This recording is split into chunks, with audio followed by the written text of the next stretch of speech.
Hello, it's your favorite sports Unc here. Don't forget to hit that subscribe button to join the fastest growing community on YouTube. Remember, Nightcap doesn't happen without you. So please subscribe or you're going to make Ocho cry. In the 2013 Combine, Terron recorded the fastest 40 for an offensive lineman in Combine history, a record that still stands to this day. That's all. It was close. Lane Johnson ran 4.72, but Terron's record of 4.71 is close. And if I'm not mistaken, they're the only two offensive linemen that's running the 4.7s. There have been a couple of run low 4.8s, but no other lineman other than Terron at 4.71, Lane Johnson at 4.72 have been in the offensive linemen have been in the 4.7s. So as of yet, so now we're 13 years and counting, 2013 to 2015. And Terron still holds that record. Terron, look, you're coming out of Arkansas Pine Bluff, and it's not like it used to be. There used to be a plethora of guys coming out of HBCUs. And so that would have been nothing. But here it is now. We're in the 2010s, and we get an offensive lineman. You're a three-time SWAC, all-conference player, and you go to the Combine. What were your expectations? Did you know you had this kind of ability in you? Yeah, for sure.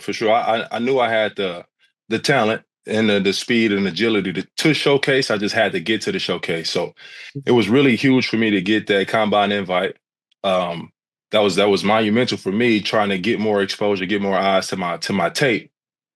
So I knew that I was going for the record for sure. Like before we got to Indy, I was going for the record. Okay.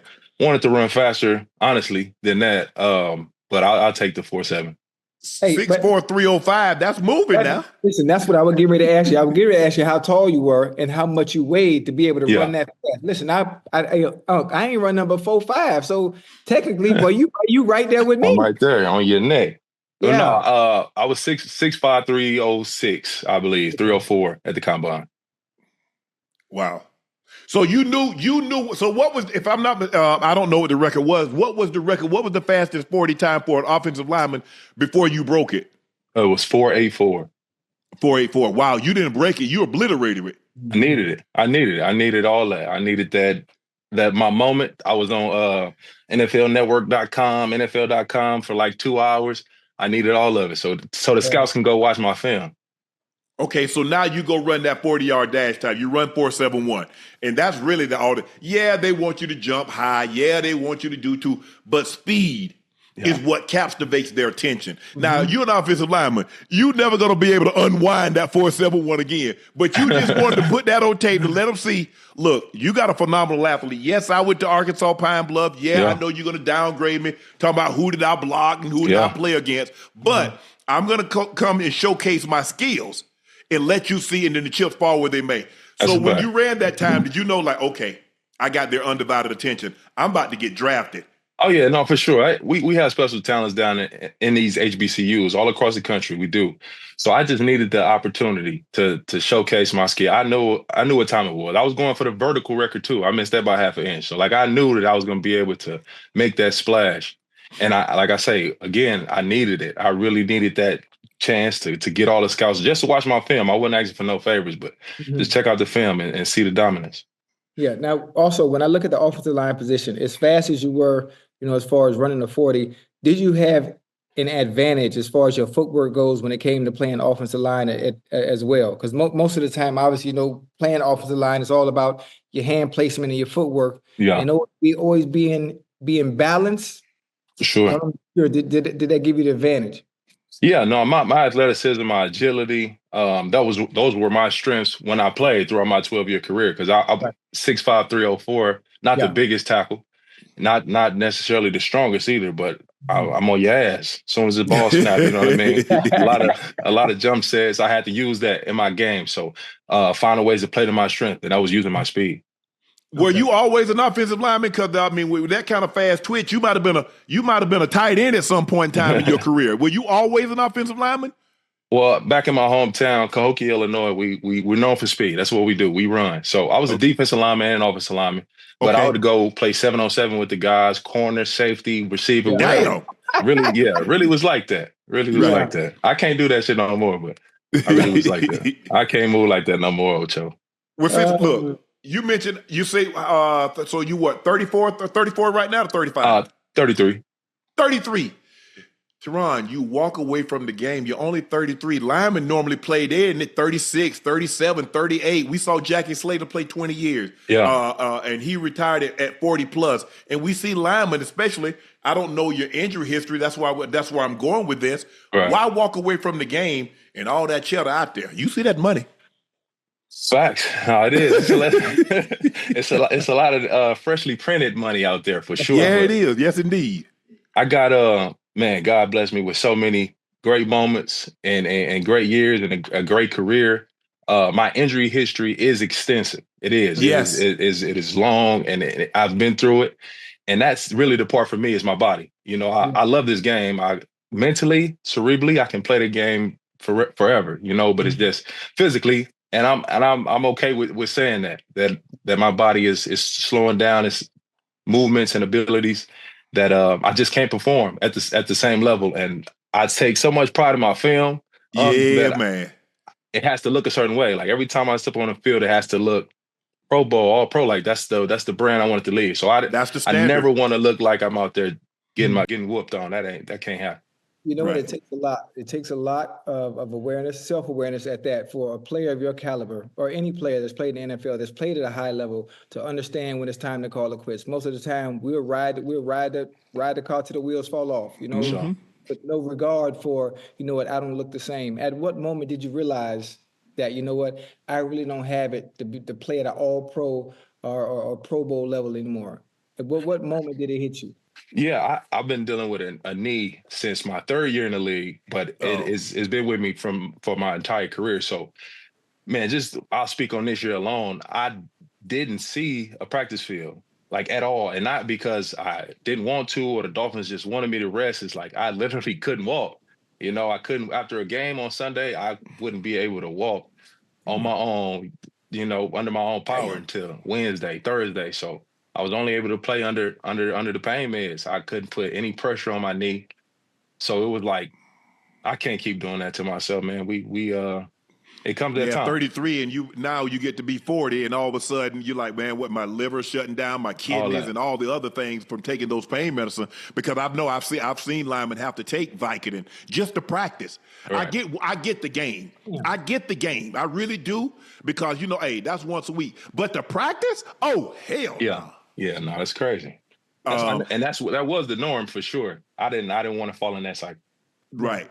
But the thing is, as Ocho was saying, it takes a special, because to the lay person, they don't really see what you know. And the thing is that it's kind of hard to let go and not practice, because as an offensive lineman, sets are everything. Facts. Whether you're going to jump set, whether you, lazy feet don't eat. And the thing is, you got to practice that during the course of a week. It's hard for an offensive lineman to just go out there on a Sunday, jump set, quick set, stab, whatever the case may be, and just to go, and you going against the best of the best.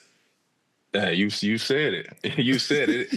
It's the reps. It's especially for offensive line play. It's everything. So based on technique and time and all the hand placement, and not to mention the cohesiveness of everyone, because you know we're the only unit that never comes off the field outside of the quarterback. That's one person, but we're the only unit that never comes off the field. So that chemistry and time, and it's really tough not getting those practice reps and then preparing mentally for Max Crosby and Myles Garrett, and that ain't cool. Like, that's not okay. I can't keep doing that. Dealing with T.J. Watt. Listen, I'm not about to keep doing that, man. With no practice, like, come on, man. Because, like you said, you talk about your offensive Terron. You talk about you talk about your offensive lineman, and like, okay, they get somebody else in there to practice it, but you and that left guard, y'all need to be cohesive. You need to like be on the same level and pass it off, because if you're on different levels, the guy go hit that crack, and now everybody like, man, that y'all hate your shit. But see, you might be a little slow. He might have been a little fast. Yeah. And now all of a sudden you give up a sack when y'all should have had that situation covered. Look, and everybody doesn't do it the same, because I remember practicing with Gary Zimmerman, who's a all-decade player in the 80s and the 90s. He went to the Hall of Fame. But he didn't like me to chip block. Mm. He didn't like the chip. He like Sharpie. He like Sharpie. Don't touch him. Yeah. He say, "Cause if I jump set him and you hit him, you're gonna knock him inside, and now I can't get him, and everybody gonna think I got beat. So don't touch him." Facts. Yeah, no, that's a real thing. Especially if you have a big physical tight end like yourself. So like you hitting him too hard, he getting momentum. He getting like a jolt into the inside move. You know what? I got him. Just get out the way. Get open. Go get open. Jonathan J.O. Now I played with J.O. Jonathan Ogden, who's the first ballot Hall of Famer. He's like, hey, knock him out if you can. For me, it depends on who it is, man. Who over there? Exactly. But like you said, certain offensive linemen, they want some. I mean, hey, stick and stay, or some guys like don't touch him. But like you said, that practice, like for an offensive lineman, and seeing like I said, I've worked with Zim for like 4 years, worked with J.O. for 2 years, and to see what they go through because they're working on their sets. They kicking. Am I gonna stab him? Am I gonna quick set him? Am I gonna jump set him? What am I gonna do? And now in the game, man, I want to jump set, but that knee bother you. Now I can't. I can't do what I want to do. The mind say do that. That body say, bro, if you do that, you gonna hurt. The body say you can't do that. No, you can't do it no more. Hey, T, when it came to playing the left tackle position, I think about my approach to playing receiver when it came to DBs and studying each DB every week and understanding what type of DB I'm going against. You got some that are quick, some that are fast, some that are physical, some that play off or whatever it may be. What was your approach when it came to playing defensive ends each week? Was your approach different as far as from a technical standpoint? Did you change up things you did depending on who you were playing that week? I've always said this, Ocho, that it's a lot of parallels to me, a lot of similarities between O-line, tackling DN, and receiver and corner. Yes, sir. Like that one-on-one matchup, it's a lot of dynamics there that's parallel to me. Mm-hmm. The technique that goes into it, tendencies, like you said, is he pressing? Or if I jab inside, what are you doing with his hands? Same thing. As I'm reading the defensive end, I'm looking at their alignment first. How wide is he getting? And then his get off. You know, how well is he timing the snap? Mm-hmm. Then I want to see his home runs. What's his go-to move that he's consistently winning on? What's he's winning on the most? I break that down. That's the one I want to take away. I want to take that one away. And then, all right, what's his second highest percentage move? The counter. I'm taking those top two away. Right. Throughout my career, that was the goal, my objective of game planning. I want to take them top two winners away. Now, if you beat me with a third, you're a bad man, but you're gonna have to get that. But for me, I was taking those top two moves away. Yeah, and one of the things that I've always liked to ask players that once they're done playing, who gave them the most fits? For me, everybody asks me all the time, listen, you played a very long time, you've gone against some, I've always, had to deal with the number one DB, and everyone asks, who gave you fits? And obviously, the one person I say every time, Revis locked him up. That 2009, listen, he locked everybody up. But Revis had to be super strong. He ain't asked you about nobody else but you. You see how you did that? But he taught. Listen, we talking. You interrupt our conversation. Hey, but who gave you fits, or you just want to give them their flowers? Man, I had some battles. I had some of these guys I seen too many times. Like I didn't want to have these rivalries going on, but that's how the schedule go. I played Miles a ton. Miles is always one of those. He's one of those. You make sure you eat breakfast. Like he's one of those for sure. But the guy that gave me the most fits, and I probably seen him the most, and he is still underrated in my eyes. Robert Quinn. Robert Quinn. Man, that first step with Quinn. He been in that edge. Robert Quinn. He probably got the most sacks on me. Like out of everybody, he's the person that say I got two on T-Stead. Like he probably that one person that can say that. Right. Okay. That dude game. I don't even want to see him post career. I don't want to see him no more. I'm cool. We can't be friends. Nothing. I don't want to run into Robert Quinn. That's dope. It's really like a dance because, like you said, they getting to that wide nine, and now, you like, okay, I know he gonna come wide, but what if he drop and bull me?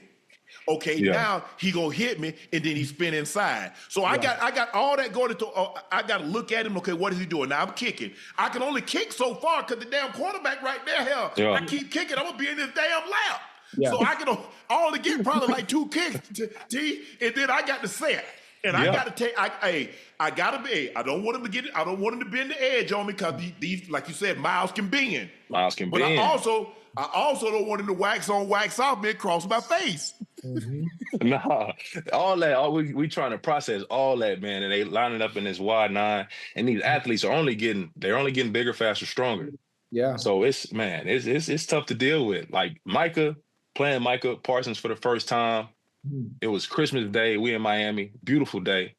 We smacked the Cowboys. That ain't part of the story. But seeing Micah Parsons for the first time in real life, it was different, bro. Like you are way too big to be moving this fast. It can bend that well. Like it just the athlete, the evolution of the athlete is becoming something different, man.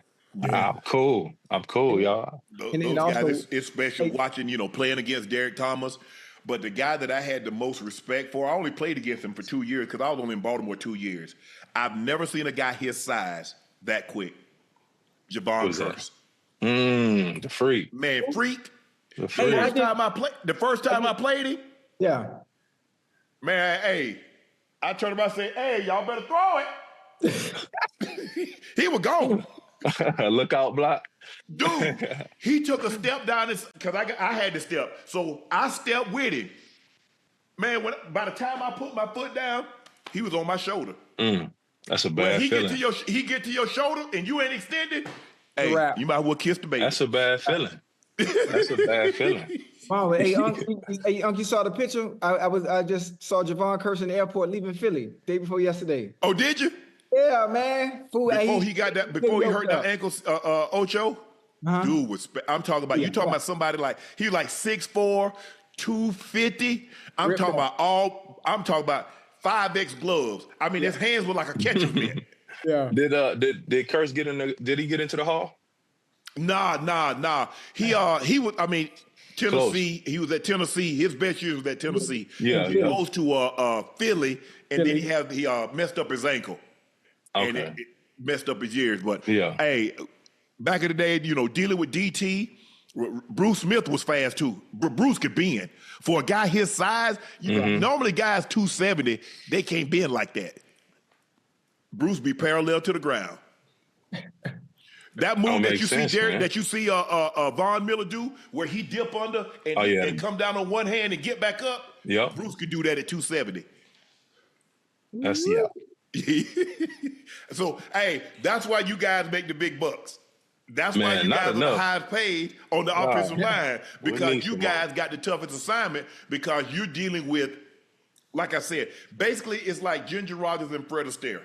He's coming forward, but you got to mirror what he does moving backwards. Yeah. And the thing is, you got a target that's sitting right there. And basically everybody in the shotgun now, so you can only set so far. Yeah. Before he sit your ass in the quarterback's lap, or he'll reach over the top of you and grab. Man, listen. Yo, we need some more money, man. We need some more. We need some more of that money. We need it. All right, check this out. Saquon Barkley is coming off his best year of his career, which ending in him becoming a Super Bowl champion with the Eagles. And now he's gracing the cover of Madden 26. Saquon was asked if he would retire at the top of his game or go until the wheels came off. I'll probably be one of those guys that will be out of nowhere. I'll probably just wake up one day, whether it's the next year or 2 or 4, and just be like, yeah, it's over.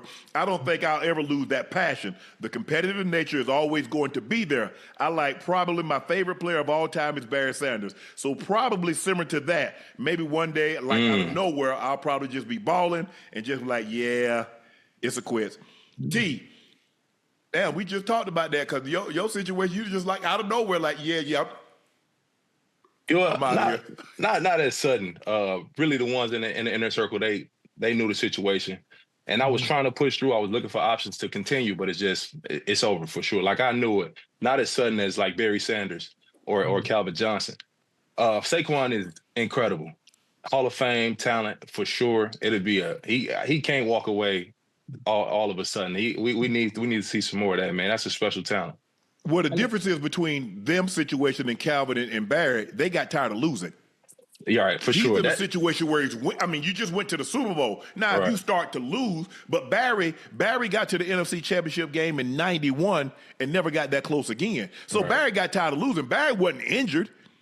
I mean, you talk about the guy had averaged 1,500 yards for 10 seasons. No, for sure. The GOAT.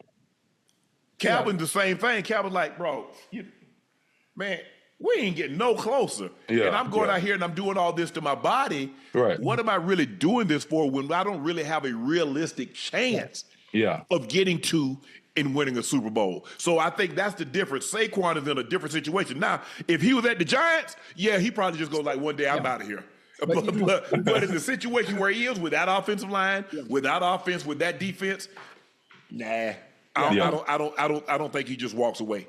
And the money different too. Yeah, I mean the money different. Obviously different, and obviously he just got paid. They gave him a nice $20 million a year, Ocho. Nice pay raise. Yes, sir.